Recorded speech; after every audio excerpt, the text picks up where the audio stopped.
22 का अग्निपथ में स्वागत है आपका और मैं हूं आपके साथ हैदर जैदिया। ये खबरों की शुरुआत करते हैं और आपको बताते हैं यूपी में अगले साल होने वाले चुनावी समर में उतरने के लिए सभी सियासी दलों ने कमर कस ली है। योगी सरकार जहां इन चुनावों से पहले यूपी की जनता को सौगात देने में लगी हुई है, तो वहीं विरोधी दल सरकार के कामों में खूब कमियां निकाल रहे हैं। अब मौसम चुनावी है तो सियासी दल चाहे जितना भी खुद को जनता का हितैषी बता दें, लेकिन नेताओं के भाग्य का फैसला जनता ही करेगी। और इस बार का विधानसभा चुनाव तो कई सियासी दलों के लिए अग्निपथ साबित होने वाला है। आज हम आप लोगों को 22 के इसी अग्निपथ से जुड़ी सियासी हलचलों के बारे में बताएंगे, तो बने रहिए हमारे साथ। 22 के चुनाव करीब आते ही नेताओं के अपने सियासी फायदे के लिए इधर उधर जाने का दौर शुरू हो चुका है। दरअसल आज सपा प्रमुख अखिलेश यादव, बसपा के बागी विधायक रामअचल राजभर और लालजी वर्मा ने मुलाकात की है। माना यह भी जा रहा है कि जल्द ही ये दोनों नेता साइकिल की सवारी भी कर सकते हैं।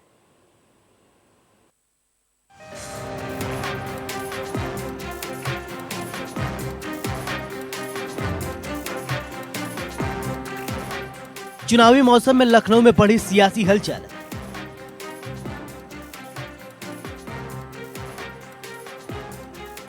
अखिलेश से मिले लालजी वर्मा और रामअचल राजभर।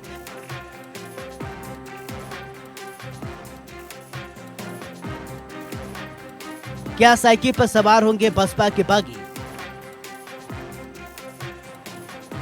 2022 के चुनाव नजदीक आते ही नेताओं ने अपनी सियासी नफे नुकसान के लिए सियासी समीकरण बैठाना शुरू कर दिया है। सियासी फायदे के लिए इन नेताओं को दल बदलने में भी गुरेज नहीं है। ऐसा ही कुछ हुआ लखनऊ में होता दिखाई दे रहा है, जहां बसपा के बागी विधायकों ने सपा मुखिया अखिलेश यादव से मुलाकात की। माना जा रहा है रामअचल राजभर और लालजी वर्मा साइकिल की सवारी कर सकते हैं। दरअसल लालजी वर्मा और रामअचल राजभर की अखिलेश यादव से मुलाकात के बाद कहा जा रहा है दोनों नेता जल्द ही सपा का दामन थाम सकते हैं। इस मुलाकात से सियासी हलकों में हलचल मचना तय था। हालांकि अखिलेश यादव ने इस मुलाकात की फोटो ट्वीट कर इसे शिष्टाचार भेंट बताया है, लेकिन तस्वीर ने बसपा में हलचल जरूर मचा दी है।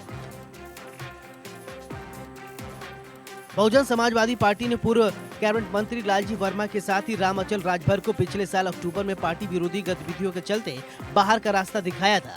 इसके बाद इसी साल जून में लालजी वर्मा के साथ रामअचल राजभर के समाजवादी पार्टी में शामिल होने की चर्चा ने जोर पकड़ा। इस सुगबुगाहट के बीच बसपा के कुछ और विधायकों ने बगावती तेवर दिखाया तो उनको भी पार्टी से निलंबित कर दिया गया। और अब इस मुलाकात से पता चलता है कि यूपी की सियासत में कुछ बड़ा होने वाला है। सूत्रों की माने तो बसपा के दोनों बागी नेता जल्द ही सपा का दामन थाम सकते हैं। ऐसा कहा जा रहा है कि अक्टूबर महीने में अंबेडकर नगर में सपा की एक बड़ी रैली होनी है और इसी रैली में अखिलेश यादव इन दोनों को पार्टी में शामिल करने का ऐलान कर सकते हैं। इन दोनों नेताओं के सपा में शामिल होने से पूर्वांचल में सपा को फायदा हो सकता है। जरा इन दोनों नेताओं के सियासी कद पर नजर डालते हैं तो सबसे पहले बात करते हैं रामअचल राजभर की। अकबरपुर से 5 बार विधायक चुने गए। 2017 में बसपा के टिकट पर चुनाव जीते। मायावती सरकार में कैबिनेट मंत्री रहे। बसपा के प्रदेश अध्यक्ष और राष्ट्रीय महासचिव भी रहे। दरअसल इन दोनों नेताओं के समाजवादी पार्टी में शामिल होने का ऐलान अक्टूबर महीने के दूसरे हफ्ते में होना तय था, लेकिन बीजेपी ने संजय निषाद के साथ चुनाव लड़ने का आधिकारिक ऐलान करने के बाद अखिलेश यादव ने फोटो ट्वीट कर बीजेपी को जवाब देने की कोशिश की है। निषाद पार्टी के अध्यक्ष संजय निषाद जहां बैकवर्ड के नेता बनकर उभरे हैं, वहीं रामअचल राजभर और लालजी वर्मा पूर्वांचल के बैकवर्ड नेता हैं, जिनका जातीय आंकड़ा और समीकरण संजय निषाद से काफी मजबूत बैठता है। अखिलेश यादव ने भी फोटो ट्वीट कर साफ कर दिया है कि रामअचल राजभर और लालजी वर्मा उन्हीं के साथ चुनाव लड़ेंगे, लेकिन पार्टी में किन शर्तों और किन सीटों के साथ समझौता होगा ये आने वाला वक्त ही तय करेगा। दरअसल यूपी में निषाद वोटों की खासी तादाद है। संजय निषाद के मुताबिक निषाद वोटर सूबे की 160 सीटों पर असर डालते हैं। ऐसे में इसका सीधा फायदा बीजेपी को हो सकता है। ऐसे में अखिलेश यादव, लालजी वर्मा और रामअचल राजभर को पार्टी में लाकर बीजेपी का खेल बिगाड़ना चाहते हैं। रामअचल राजभर की तरह ही लालजी वर्मा भी पूर्वांचल में काफी असर डालते हैं। लालजी वर्मा कटेहरी सीट से विधायक हैं। इस सीट पर निषाद वोटरों की संख्या ज्यादा है। बसपा में रसूखदार नेता रहे। बसपा में कई अहम पदों को भी संभाला है। अगर ये दोनों नेता सपा में आते हैं तो सपा में भी सिर फुटौल शुरू हो सकती है, क्योंकि अंबेडकर नगर और अकबरपुर से पहले जो सपा नेता चुनाव की तैयारी कर रहे हैं वो इसका विरोध कर सकते हैं। ऐसे में अखिलेश के लिए नई मुसीबत खड़ी हो सकती है। हालांकि अखिलेश यादव रामअचल राजभर और लालजी वर्मा को पार्टी में शामिल कराकर उनसे चुनावी समझौता कर प्रदेश में बैकवर्ड वोटरों को अपने पक्ष में लाने की कोशिश करेंगे, जो पिछले विधानसभा चुनाव में समाजवादी पार्टी से दूर हो गए थे। आगामी विधानसभा चुनावों को लेकर भारतीय जनता पार्टी जहां आज संजय निषाद के साथ समझौता किया है, यानी कि ऐलान कर दिया गया है कि अब संजय निषाद भारतीय जनता पार्टी के साथ मिलकर चुनाव लड़ेंगे, वहीं समाजवादी पार्टी की तरफ से आज सपा राष्ट्रीय अध्यक्ष अखिलेश यादव ने दो बसपा के पुराने कद्दावर नेताओं की फोटो ट्वीट की है, जिसको लेकर पूर्वांचल में राजनीतिक सरगर्मियां बढ़ गई हैं। लालजी वर्मा जो पूर्व मंत्री रहे हैं, प्रदेश अध्यक्ष रहे हैं, और वहीं उनके साथ रामअचल राजभर भी आए हैं, वो भी पूर्वांचल के कद्दावर नेता थे। ऐसे में अब जोड़ तोड़ की राजनीति शुरू हो गई है और पिछड़ा वर्ग के वोटों के लिए भारतीय जनता पार्टी और समाजवादी पार्टी में गठजोड़ों का दौर शुरू हो चुका है। कैमरामैन हरिओम के साथ Narendra Yadav, India news. UP में अगले साल होने वाले चुनावों में जातीय जनगणना का मुद्दा छाया रह सकता है। इसके पीछे की वजह है सुप्रीम कोर्ट में केंद्र सरकार की तरफ से जातीय जनगणना को लेकर दिया गया जवाब। दरअसल केंद्र ने कहा है कि जातिगत जनगणना नहीं होगी। इसको लेकर मायावती ने बीजेपी पर सवाल खड़े किए हैं।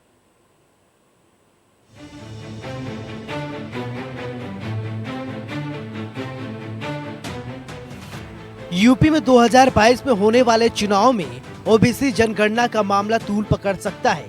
इसको लेकर केंद्र सरकार ने स्पष्ट कर दिया है कि कोई भी जातिगत जनगणना नहीं होगी। केंद्र सरकार ने सुप्रीम कोर्ट से कहा कि पिछड़े वर्गों की जाति आधारित जनगणना प्रशासनिक रूप से कठिन और दुष्कर है और जनगणना के दायरे में इस तरह की सूचना को अलग करना सतर्क नीति निर्णायक है।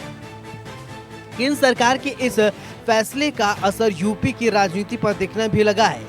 बीएसपी सुप्रीमो मायावती ने केंद्र सरकार के अन्य पिछड़े वर्ग की जनगणना से इनकार करने पर चिंता व्यक्त करते हुए ट्वीट करते हुए लिखा कि केंद्र सरकार द्वारा माननीय उच्च न्यायालय में हलफनामा दायर करके पिछड़े वर्गों की जाति जनगणना कराने से साफ तौर पर इनकार कर देना अति गंभीर और अति चिंतनीय है, जो भाजपा के चुनावी स्वार्थ की ओबीसी राजनीति का पर्दाफाश करता है और उनकी कथनी और करनी में अंतर को उजागर करता है। जाति जनगणना को लेकर सुप्रीम कोर्ट में केंद्र सरकार ने जो कुछ भी कहा उसको लेकर यूपी में सियासी हलचल बढ़ना तय था। वैसे तो केवल यूपी में ही नहीं, पूरे देश में जाति जनगणना को लेकर मांग जोर पकड़ चुकी है। संजय निषाद तो कई बार जाति जनगणना कराने को लेकर मुखर हो चुके हैं। हालांकि मायावती इसको लेकर अब बीजेपी पर निशाना साध रही हैं। अपने दूसरे ट्वीट में मायावती ने लिखा कि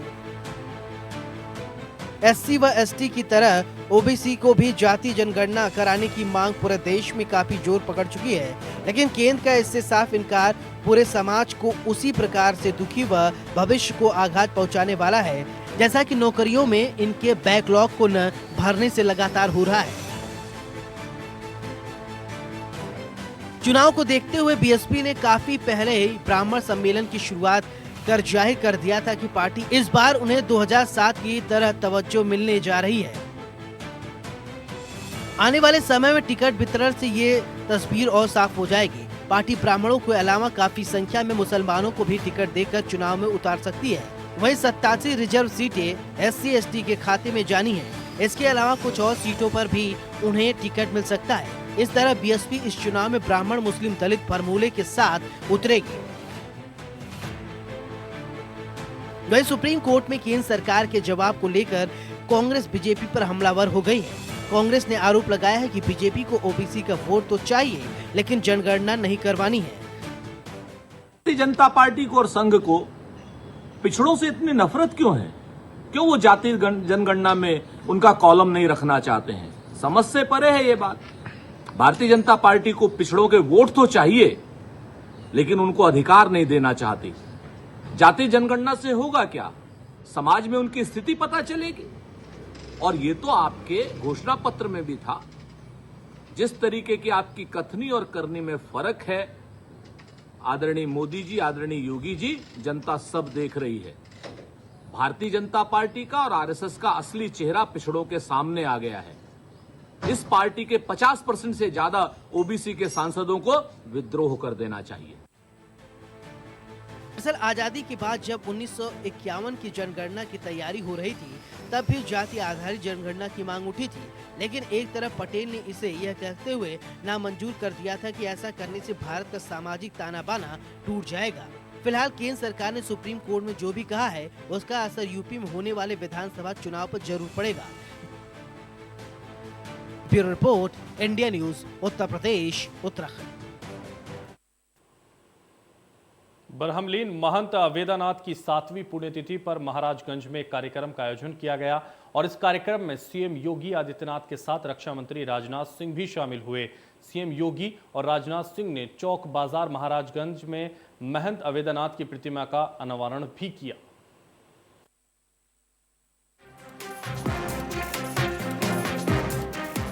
केंद्रीय रक्षा मंत्री राजनाथ सिंह और मुख्यमंत्री योगी आदित्यनाथ आज महाराजगंज पहुंचे। दरअसल ब्रह्मलीन अवैधनाथ की पुण्यतिथि के मौके पर महाराजगंज में कार्यक्रम का आयोजन किया गया था। मुख्यमंत्री योगी आदित्यनाथ और रक्षा मंत्री राजनाथ सिंह ने चौक बाजार महाराजगंज में महंत अवैधनाथ की प्रतिमा का लोकार्पण किया। इस दौरान रक्षा मंत्री राजनाथ सिंह और मुख्यमंत्री योगी आदित्यनाथ ने ब्रह्मलीन महंत अवैधनाथ की प्रतिमा पर माल्यार्पण किया। इस दौरान मुख्यमंत्री योगी आदित्यनाथ ने वहां पर मौजूद लोगों को संबोधित किया। सीएम ने अपने संबोधन में महंत अवैधनाथ के कामों को याद किया। क्षेत्र पूज्य महाराज जी के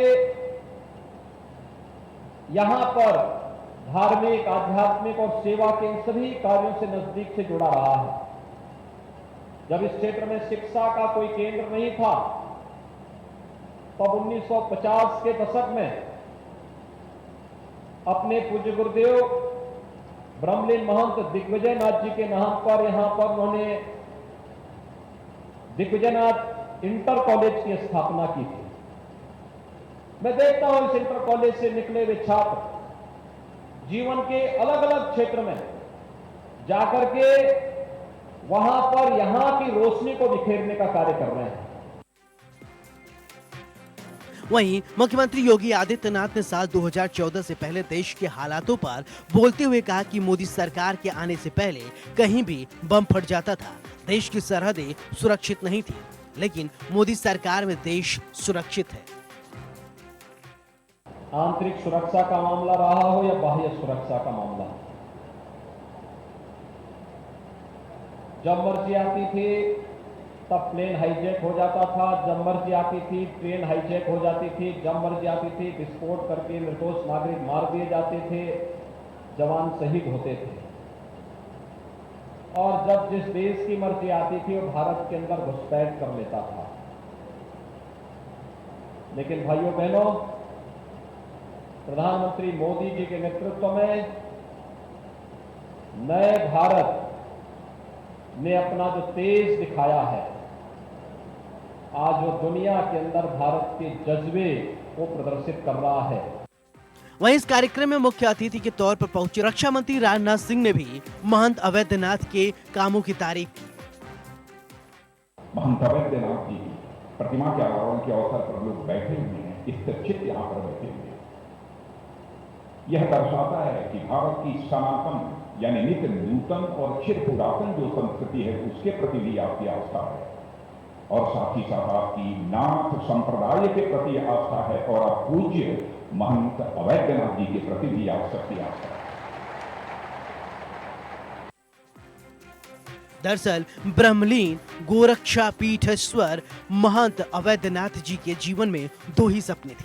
पहला, ऊंच नीच, जात पात और छुआछूत एवं अस्पृश्यता की कुरीतियों को खत्म कर सामाजिक समरसता की स्थापना करना। दूसरा सपना था कि अयोध्या में प्रभु श्री राम की जन्मभूमि पर भव्य राम मंदिर का निर्माण हो। इन दोनों सपनों को पूरा करने के लिए वो ताउम्र मिशनरी भाव से जुड़े रहे। हालांकि अयोध्या में राम मंदिर का उनका सपना लगभग पूरा हो चुका है। Bureau report, India news, Uttar Pradesh, Uttarakhand.